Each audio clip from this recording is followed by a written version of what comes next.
Hey y'all, this is TCA Gaming, and in this video I have a CGC return, and part of it actually is a PSA to CGC regrade kind of deal.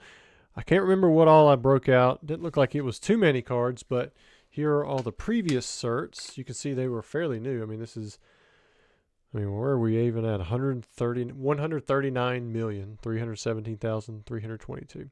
Be nice if PSA, put some commas in there. I mean, I guess it wouldn't go with the uniformity, but it would make it a lot easier if I was saying the certification number. All right, so what I'm going to do is I'm going to set this off to the side. I'm going to take it, one by one. I'm going to just set it on top of this stack, and then I'll bring it down here, and then we'll just do the reveal like that. So, well, I already gave that one up, but we have it went from a 9 to a 9. So I thought that it had a decent shot at CGC to do better.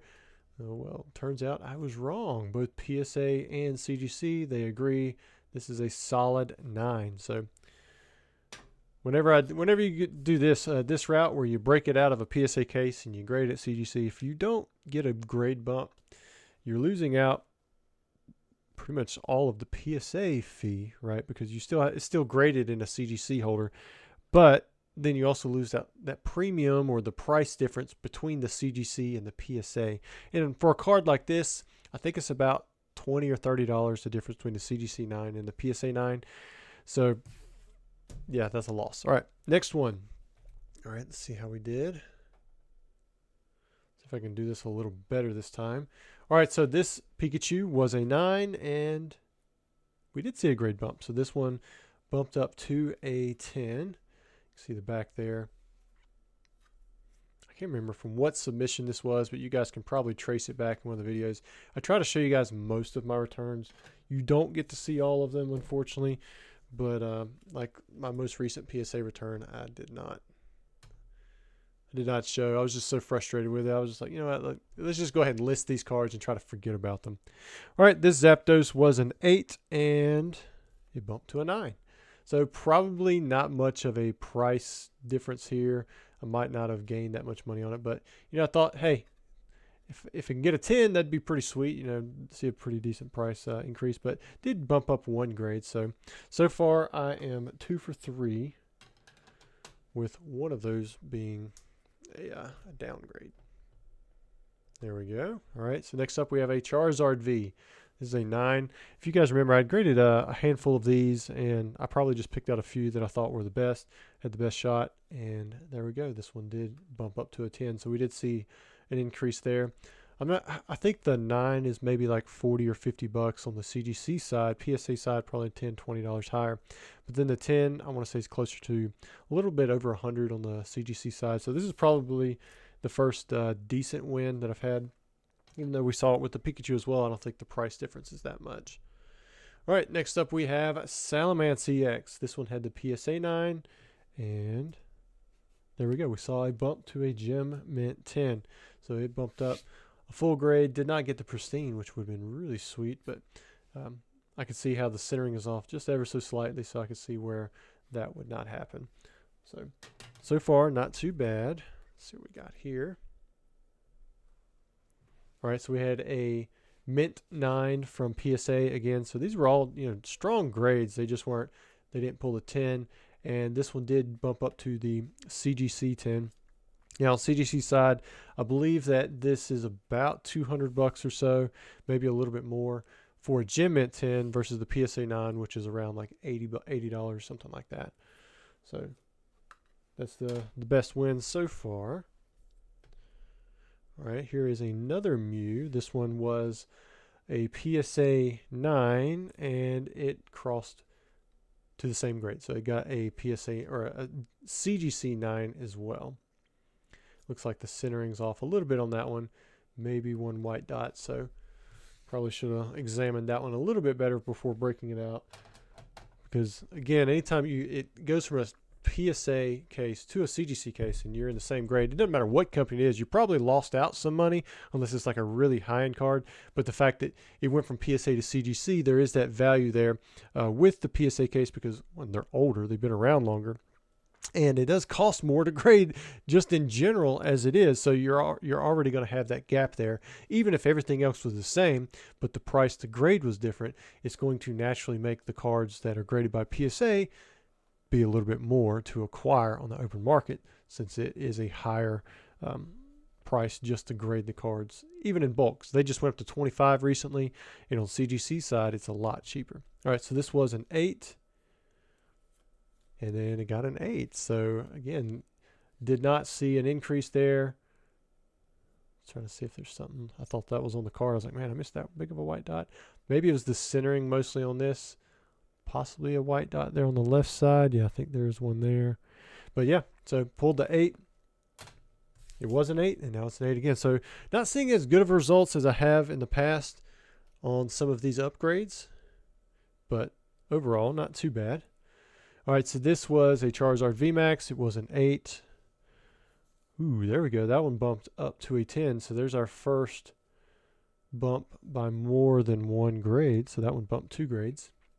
So that one was a win for sure. Looks like I graded another Charizard VMAX as well. This one was an 8 from PSA. And this one, we saw a little bump, but not much. Saw half a grade bump to an 8.5. So these are definitely a lot tighter on the margins from what we've seen, you know, again, on some of these regrades, but overall seems to be doing a little bit better. All right, so this one was an Excellent Mint 6. So let's see. Okay, 7.5. So I guess there was definitely something here. All right, so I think what I'm seeing is it's kind of hard with this this ring light, but sometimes when you pull cards, you might be able to see it now. Out of sealed packs, they have a slight indentation right there through the middle, in which if you put these cards in between like books or something over time, it could just flatten it out, because it's not really like an indentation on the surface itself. It's just enough to where it flashes. If you're familiar with like when you sheetrock and you put the mud over the middle of the sheetrock and you do several layers, the farther you go out, the better, because if you just put all the mud right there on the seam, it's going to cause like a little hump, and then it will flash in light. And so if you fan it out farther and farther, it won't flash as much. So it's kind of like the same situation here, where if you pull it straight out of that sealed wrapper, if it was sitting next to another card or tight with something, sometimes you can see where that wrapper had a little bit of an impression and it's flashing when you put it into the light. But that's really the only way you see it, because it doesn't break the surface of the card itself in a way that would bend it or cause a crease. So this one right here did get the 7.5, a little bit of upgrade, but again, probably not a win there, especially with prices on these modern cards like this. They're pretty expensive right at release, and then they have a tendency to come down a little bit before we ever see another increase in price. All right, here's another Mega Charizard X EX. This one was a PSA 8, and now it is a CGC 10. So nice little increase there. Saw a bump of 2 full grades, so I will definitely take that. All right, here's the last one that was regraded. Then I have some other cards that were just fresh grades that I sent in. All right, so we have this Pikachu Gray Felt Hat Van Gogh, was a PSA 9. I think all of the other Japanese cards pulled 10s. There may have been 1 or 2 others that were 9s, but this was well, I say Japanese, but it's like a it's like Japanese quality almost with this promo. That it was very similar to, I think I graded it with like the stamp promos, the Cramorant and the Pikachu. But the other one got a 10 if I remember right. And then this one, oh look, we did see an increase. Okay, nice. So that bumped up to a Gem Mint 10 on the CGC side. I don't know the price difference here. I'll have to look. But either way, very strong card. I remember turning down an offer from somebody. They were wanting to sell me a lot of those Pikachu with gray felt hats for $75, but it was right when there was just massive numbers of them coming out. And so I turned it down, you know, and I'm sure anyone who's looking at it now would regret something like that. But you just never know if it went to $20 like the Pikachu on the ball did. Of course, that card also came up. All right, Team Rocket's Crobat EX. My daughter pulled this one, got a 9. Then we have, I pulled this one right here. Got the Zacian V from Crown Zenith. Crimped and cut. Pulled the 9 error. I've only pulled a few of these, but it's kind of cool to see when it does happen. There's an 8.5 on the Charizard V Star. Of course, I was hoping for a little bit better. Got a 10 there, so nice grade. 9 on the VMAX, and then a 7 on the VMAX. I think this was mostly because it was off center, and it was a little bit torqued, but it doesn't show any dots, so it didn't get the like off center or miscut or anything like that. It's a 9 on the Charizard V and a 9.5 on the Charizard V. So overall, not the best of grades on those, but still not terrible. 8.5 on a full art Blastoise EX. You know, whenever you see a grade like this, it's kind of like, yeah, that's like an auto loss just about. Like, let me flip it over, see if there's anything that I just missed. I really do wish that CGC had some way to clean off their cards before they sent them out. Some of this, like, I can't tell if it's on the inside or not, but I just want to wipe it off. I've got a special t-shirt and pillowcase that I use to wipe off CGC slabs when I go to put them into sleeves, and then if I go to scan them because I'm selling them, then I also have something special that I use to wipe off the scanner so it doesn't smear. All right, I graded a few of the Articunos, number 48s, from the original Black Star promos. I ran out. I had a lot of these in 10s, but pulled a 9 on that one, a 9 on this one, and then an 8.5 here, and a 9. So I did not do that well. I got 3 9s and an 8.5. So could have been my fault for grading it with some modern stuff, but overall, I mean, they're pretty good shape. They're in pretty good shape.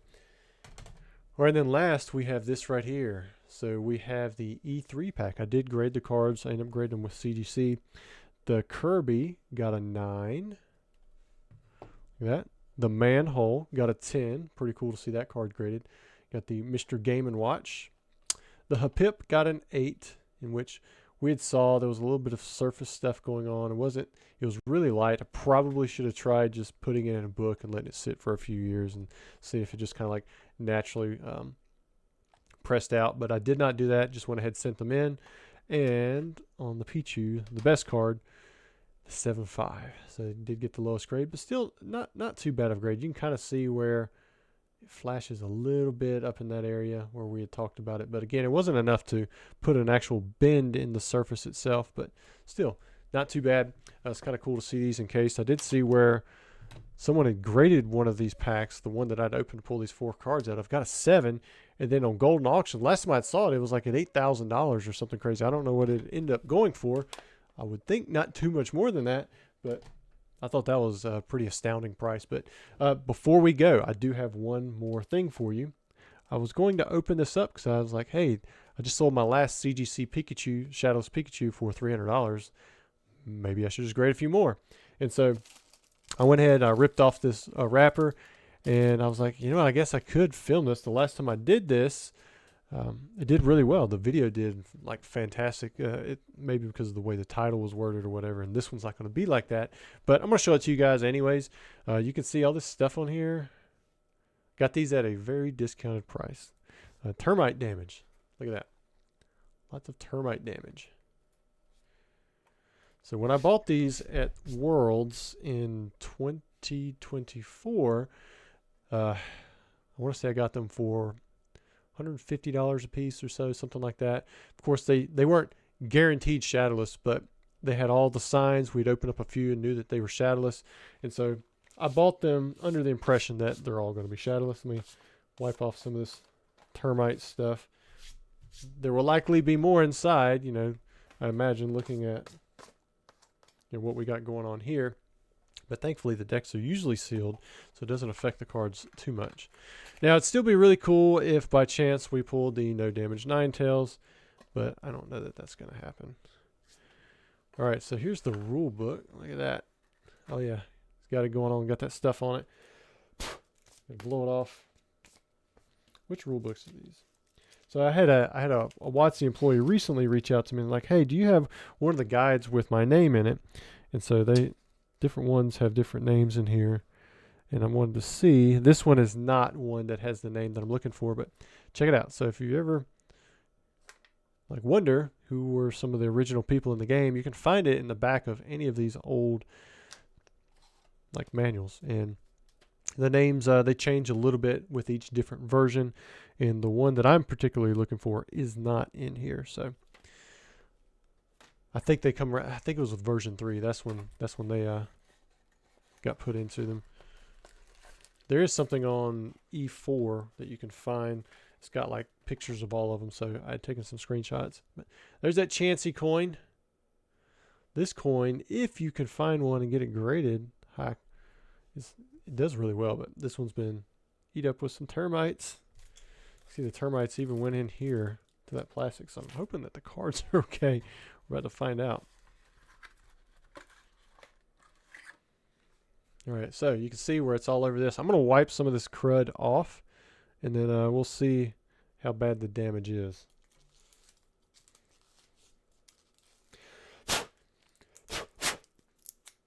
I didn't do the reveal, but it obviously is going to be shadowless. If you've watched the channel for any amount of time, then you probably realize that by looking at just how this is sealed up, this is going to be a shadowless deck. It's not guaranteed, but it's pretty high likelihood, especially for these early versions. So there's the Mewtwo. And what I'm going to be looking for is some Ghost Pikachus, which is very unlikely considering we've opened up many of the decks from the same lot. All of them have been shadowless, but none of them have had the errors.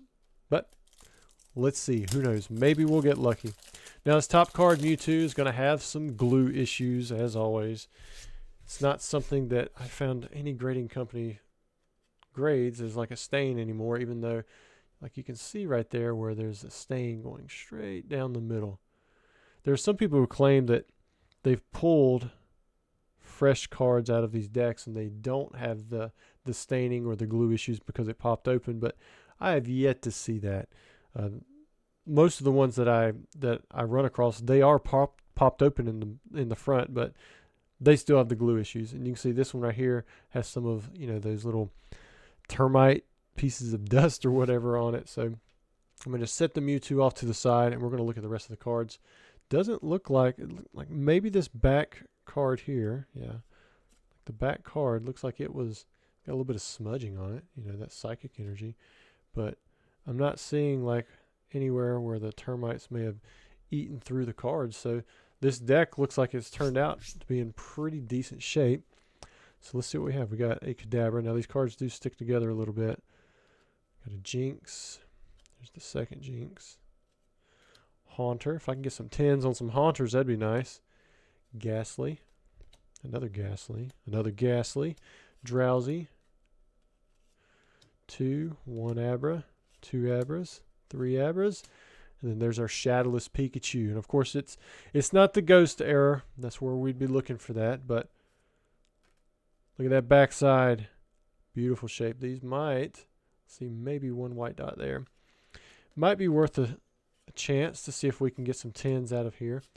But that's pretty much the best reason to continue to open these Zap decks. You get 4 Shadowless Pikachus, and the prices on those are really good. Plus you still get all of these other pack fresh Shadowless cards you can add to collections if you want, like a binder collection. But they're in such good shape usually, very well centered, that I like to grade a lot of them, even if they're not very popular. Look at that nice little print dot there, a blue one.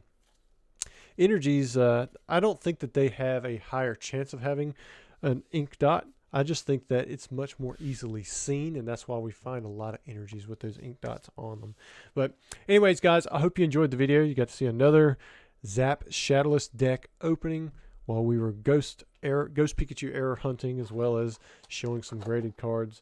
I look forward to talking with several of you guys over the next week or so about a cool base box that I have that's going to auction, but I'm also grading some of those same boxes as well. So I'd like to go through the process of letting you know like how it works out with the company, what I'm doing, and I'm kind of excited to see the results. But anyways, thanks for watching. Check out the auctions if you're looking for that base box or anything else, and I'll see you guys in another video.